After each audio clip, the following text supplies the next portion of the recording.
उन्हाळ्याचे दिवस होते. मनोजच्या वार्षिक परीक्षा संपल्या होत्या. दरवर्षीप्रमाणे मनोज व त्याची आई त्याच्या आजोळी जाणार होते. त्याच्या आईने सामान वगैरे पॅक केले व सकाळच्या बसने ते मनोजच्या आजोळी निघाले. प्रवास अगदी नीट पार पडला आणि दुपारपर्यंत ते त्या गावी पोहोचले.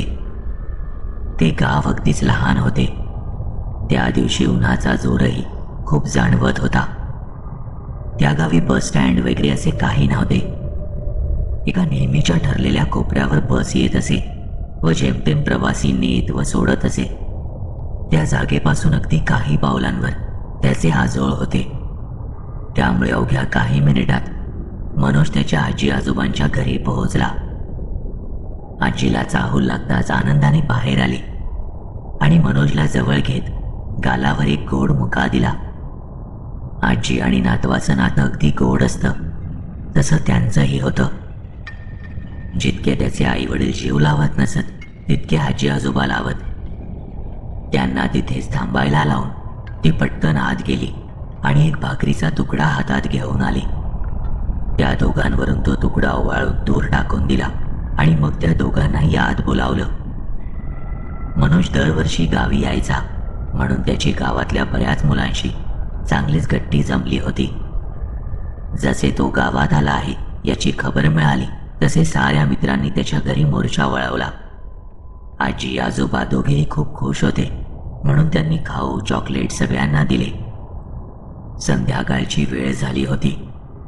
सूर्य मावळतीला आल्यामुळे त्याचा पिवळा रंग आता हलकासा केशरी होऊ लागला होता. जवळपास 7 वाजायला आले होते. उन्हाळ्याच्या महिन्यात दिवस तसा बऱ्यापैकी मोठा असतो म्हणून अजूनही बराच उजेड होता. घरात स्वयंपाकाची लगबग सुरू झाली. शहराच्या तुलनेत गावाकडचे वातावरण वेगळेच असते.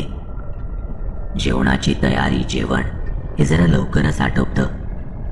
तासाभरात सगळे जेवण तयार झाले आणि मग 8:30 पर्यंत साऱ्यांचे जेवणही आटोपले. मनोजचे आजोबा त्याला म्हणाले, बाळा मनोज, चल उठ, आता झोपायला जा. प्रवासामुळे मनोज खूप थकला होता. ताबडतोब आपल्या खोलीत गेला आणि आईच्या शेजारी झोपी गेला. पडल्या पडल्या त्याला गाढ झोप लागली. पहाटे कोंबड्याच्या आरवण्याच्या आवाजाने त्याला जाग आली. काही वेळात नळाला पाणी आले. तसे आजूबाजूच्या घरातील लोक नळावर जमले. मनोज उठून लगेच मदत करायला म्हणून पाणी भरायला घराबाहेर पडला. तसा स्वभावाने खूप मनमिळाव आणि आज्ञादायी होता.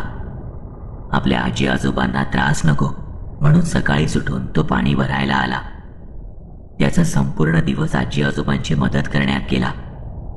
संध्याकाळी 6 वाजता त्याने आजीला विचारलं, ए आजी, अगं मला क्रिकेट खेळायला जायचंय ग. खूप दिवस झाले मी मोकळ्या मैदानावर खेळलो नाहीये. तसे आजी जरा दबक्या स्वरात म्हणाली, हो बाळा, खुशाल खेळ, पण खेळून झाल्यावर थेट घरी ये, उशीर करू नकोस. आणि त्या मैदानाजवळ एक जुने बंद पडलेले सिनेमागृह आहे, काही झाले तरी तिकडे जाऊ नकोस. त्याने होकारार्थी मान हलवली. तसे आजी म्हणाली, नुसते हो नको म्हणूस, मी जे सांगितले ते लक्षात ठेव. आजीने परवानगी दिल्यामुळे त्याचा आनंद पोटात मावेनासा झाला. त्याने हसत हसत आजीला मिठी मारली व चेंडू आणि बॅट घेऊन तो मित्रांना बोलवायला गेला. ते मैदान घरापासून तसे बरेच लांब होते. जायला जवळपास 20 मिनिटं लागत. त्याच्यासोबत त्याचे 5 ते 6 मित्र होते. मजा मस्ती करत ते काही वेळात त्या मैदानावर पोहोचले. त्यातल्या एका मुलाने म्हणजे अभयने मैदानात स्टंपसाठी एक दगड उभा केला. ते सगळे मित्र म्हणजे राम, मोहन, वैभव, प्रतीक, अभय आणि मनोज सगळे खेळायला सज्ज झाले. मनोजला असे खेळायला कधीच मिळत नसे, त्यामुळे तो अगदी मनसोक्त खेळत होता आणि त्याच्यासोबत त्याचे मित्र देखील गोंधळ करत ओरडत खेळाचा व सुट्टीचा आनंद लुटत होते. पण त्यांना कुठे माहीत होतं की या खेळामुळे ते एका मोठ्या संकटात सापडणार आहेत आणि इथून पुढे गोष्टी भयानक वळण घेणार आहेत. 1-1.5 तास खेळून झाल्यावर आता अंधार पडायला सुरुवात झाली. अभयला लक्षात येताच तो पटकन म्हणाला, हे चला आता, बस झालं, घरी जाऊ आपण. त्याचा स्वभाव त्याच्या नावाच्या अगदी उलट होता. काय रे अभय, बरं ठीक आहे, चल लास्ट बॉल टाक, मग आपण थांबू. जरा वैतागून मनोज म्हणाला. बरं, असं म्हणत अभयने बॉल टाकला व मनोजने तो एवढ्या जोरात मारला की तो त्या सिनेमागृहाचे कुंपण ओलांडून आत निघून गेला. सगळ्यांनी मनोजकडे पाहिले तसे तो पटकन म्हणाला, अरे काय बघताय, बरं चला आपण बॉल शोधून मग घरी जाऊ. नको, राहू दे तो बॉल तिकडेच, आपण निघू, मोहन कापऱ्या आवाजात म्हणाला. गावात या पडक्या सिनेमागृहाविषयी फार भयानक चर्चा चालतात. रामने त्याच्या या वाक्यातून भीती दर्शवली. अरे काय रे तुम्ही, असं काही नसतं, चला काही नाही होत. जर आपण आज बॉल शोधला नाही तर आपला उद्याचाही डाव खोळंबेल. काही नाही होणार, आपण पटकन जाऊन बॉल घेऊन येऊया. मनोजला आजीने सांगितलेल्या गोष्टींचा पूर्णपणे विसर पडला. गावातल्या एकाही मुलाची तिथे यावेळी जाण्याची अजिबात इच्छा नव्हती. पण मनोजच्या हट्टापायी सर्व मित्र त्या सिनेमागृहाच्या दिशेने वळाले. कंपाऊंडच्या भिंती अगदी मोडकळीस आल्या होत्या. त्यावर चढून त्यांनी पटापट आत उड्या घेतल्या. वेळ न घालवता सगळे बॉल शोधू लागले. तितक्यात अभयला बॉल सापडला आणि तो पटकन म्हणाला, मिळाला मला, चला आता आपण जाऊया, इथे जास्त वेळ नको थांबायला. त्याच्या आवाजातली भीती सगळ्यांनीच हेरली. त्यावर प्रतीकही बाहेरच्या बाजूला जात म्हणाला, बऱ्याच लोकांना इथे विचित्र हसण्याचे किंचाळण्याचे आवाज ऐकू येतात. ते सगळे बाहेर पडणार. तितक्यात मनोज अगदी बिनधास्त होऊन म्हणाला, काय रे तुम्ही पण, हे असं काही नसतं. हे सिनेमागृह बऱ्याच वर्षांपासून बंद आहे. कोणीतरी नक्कीच मस्करी करत असणार. बरं, मी तुमची शंका दूर करतो, चला आपण आतमध्ये जाऊ. सिनेमागृह बरंच जुनं व पडीक होतं. आजूबाजूला वाळलेली व जळकी झाडे होती. त्यामुळे ते मुळातच भयावह होतं. कुठून तरी मध्येच वडाच्या पारंब्या त्या सिनेमागृहाच्या भिंतींना बिलगल्या होत्या. त्याचे दार व खिडक्या बंद होत्या आणि धुळीने माखल्या होत्या. मनोजने त्या दाराला सहज धक्का दिला तसे ते उघडले गेले. सगळ्यांनी एकमेकांकडे पाहिले. प्रत्येकाच्या चेहऱ्यावर भीती असली तरी कुतूहलही तितकेच होते. कोणी काहीही न बोलता कुतूहलापोटी आत शिरले. आतले वातावरण अतिशय गूढ होते. मनोज व त्याच्या मित्रांना वातावरणात अचानक गारवा जाणवू लागला. बघा, काही आहे का इथे, उगाच घाबरता तुम्ही सारेजण, मनोज अगदी निर्धास्तपणे म्हणाला. तितक्यात त्यांना विचित्र हसण्याचा आवाज आला. तसे सारे जण डचकले. मी म्हणालो होतो ना, नको इथे यायला, हळू आवाजात पण भित्र्या स्वरात अभय म्हणाला. त्या विचित्र हसण्याच्या आवाजामुळे सगळे चांगलेच घाबरले होते. म्हणून सर्वांनी त्या दरवाजाकडे धूम ठोकली. परंतु तितक्यातच ते दार जोरात आपोआप बंद झाले. आत सर्वत्र अंधार पसरला. मुलांचा आरडाओरडा सुरू झाला. काही जण तर रडू लागले.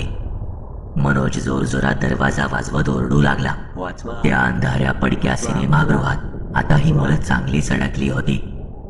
आरडाओरडा सुरूच होता. तितक्या त्या जागेत आपोआप लाल लाईट्स लागल्या. त्या लाल दिव्याच्या मंद प्रकाशात मनोज व त्याचे मित्र रडणे आवरत एकमेकांकडे पाहू लागले. नक्की काय होतंय हे समजण्याचा प्रयत्न करू लागले. डोळ्यांची पापणी लवते न लवते तोच रामचे पाय कोणीतरी घट्ट आवळलेले त्याला जाणवले. त्याने जोरात एक किंकाळी फोडली व सर्व मित्र भीतीने इकडे तिकडे पळू लागले. त्याने जोरात झटका दिला आणि त्याचे पाय आता हलके भासू लागले. तो सारे मित्र एकत्र आले व त्यांनी एकमेकांचे हात हातात घेतले. मनोजला त्याची ही चूक आता चांगलीच कळली होती. सगळ्यांची नजर एका कोपऱ्यात स्थिरावली आणि त्यांनी हृदय पिळवटून टाकणारे दृश्य पाहिले. अनेक विक्षिप्त सावल्या जोरजोरात हसत त्या मुलांच्या दिशेने चालून येत होत्या. त्यांनी पुन्हा आरडाओरडा सुरू केला. सुदैवाने मनोजला मागच्या बाजूचे एक फट दिसले. मनोजने क्षणाचाही विलंब न करता साऱ्या मित्रांना त्या फटीकडे इशारा केला. मनोजने इशारा करता सारे मित्र त्या फटीतून बाहेर पडले. बाहेरून आल्यावर लगतच्या रस्त्यावरून सरळ घराकडे धावत सुटले. सगळे ओरडत रडत मनोजच्या घरी आले. तोच त्याच्या आईने व आजीने सर्वांना धीर दिला. ते सगळ्यांना शांत करायचा प्रयत्न करू लागल्या. सर्व मुलांना आता चांगलाच घाम फुटला होता. या सगळ्या गोंधळामुळे आजूबाजूचे लोक जमा झाले. काय रे मनोज, काय झालं, एवढा घाम का आलाय आणि रडायला काय झालं तुम्हा सर्वांना? मनोजच्या आईने प्रश्न केला. तसे मनोजने घडलेला सारा प्रकार आपल्या घरच्यांना सांगितला. आजीने जोरात आपल्या कपाळाला हात मारला व म्हणाली, मोठे विघ्न टळले. कोणी सांगितले होते हा आगाऊपणा करायला? तिथे जायला मी मनाई केली होती ना? मनोजच्या आईने घाबरत आणि मनोजचे डोळे पुसत प्रश्न विचारला. का ते सिनेमागृह इतक्या वर्षांपासून बंद आहे? काय रहस्य आहे त्याचं? अगं, काही वर्षांपूर्वी त्या सिनेमागृहात शॉर्ट सर्किटमुळे मोठा अपघात झाला होता. आग लागून अनेक लोकांचे त्यात जीव गेले. त्या घटनेनंतर ते असेच पडून आहे. अनेक येणाऱ्या जाणाऱ्या लोकांना म्हणे त्या जागेजवळ हसण्याचे वगैरे भास होतात. काही जणांचा अतृप्त आत्मा त्या सिनेमागृहातच अडकून पडलाय. या अशा गोष्टींमुळे शक्यतो कोणी तिकडे फिरकत नाही. आई उठली आणि मनोज व त्याच्या मित्रांची मीठमोहरीने नजर काढली. मनोजलाही आता आपल्या चुकीचा पश्चाताप झाला होता. त्याने घरातील सर्वांची तसेच मित्रांची माफी मागितली व पुन्हा तो असा आगाऊपणा कधीच करणार नाही असा त्याने कानाला खडा लावला.